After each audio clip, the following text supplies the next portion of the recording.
You know, I I wouldn't say like I was pro black. It's kind of like in the South you can't be pro black. Like pro black is like those Negroes up there from where you're from that call each other God, and you know. Wait, you talking about New York? Yeah, Connecticut, like up north? yeah, like there were no hoteps here. Like all the hoteps here are from up north, or even on the West Coast. So like here, it's the Bible Belt. So there's no kind of like real pro black, but like it's like you're indoctrinated into that whole paradigm of, well, I'm black, they're white, we're different, and so it's like I used to be into that. We gotta stick together. I got a ride for my people. Like George Bush, don't do nothing for black people, and all that stupid shit that didn't even make sense. But I was always endeavoring to walk with God. So the more I started growing, spiritually, I had stopped going to church in 2018 because I just stopped learning. I wasn't growing at all, so I was looking for answers. So I had looked into the Hebrew Israelites, and I was like, okay, well, yeah, what they're saying, yeah, it makes sense on surface, but they were mean. So I was like, well, God, I don't know. God is a God of love. So, I was like, I'll listen to them, but I'll never like just 100% rock with them. So I met this girl I used to tutor. I met her parents, and then they were like they ran a fellowship at their home, and I started growing that way, so I grew a lot. And then,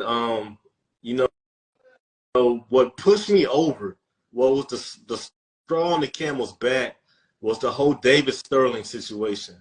Or was it David Sterling or the Donald Sterling with the Clippers? I don't know if you remember the NBA owner that, he was talking to his jump off on the phone. He said, I don't want you talking to Magic Johnson.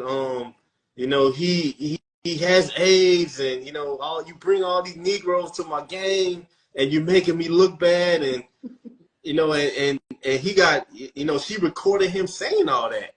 You know what I'm saying? So all the black folks were like, he needs to be fired. They need to take his team away. He needs to be kicked out of the NBA. I was like, hold on. Just because he has an opinion, because he don't like your black ass, that means you should take his stuff? I was like, nah. I was like, I'm done with you niggas. Like, no. I'm like, you niggas, I'm done with y'all. So after that, I was just like, there's no justice trying to be pro-black. Everything is about maintaining the code. And the code is wicked. The code is wicked. They didn't even care that he was cheating on his wife. All they cared was that he didn't like Magic because he was black, and he really just didn't like Magic because he was jealous of Magic. Magic. He has that nice smile. He's tall. His girlfriend was mingling with Magic.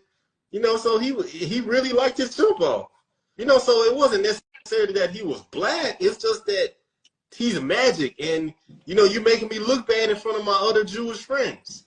And so all the black people were like, Adam Silver, he's the commissioner of the NBA. He deserves an NAACP award. I'm like, man, you niggas are coons. I'm done with y'all, because if the shoe was on the other foot, if somebody recorded your private conversation within the confines of your home, you would say that, well, this is what the government been doing to the black man the whole time. They did to Martin Luther King and this, that, and the other. And I don't think that it's right to convict somebody on evidence that is, gotten in a ill manner. I don't think that was right. So after that, I was like, man, I'm done with you niggas. Like, I'm like, forget this pro-black stuff. No, I went through that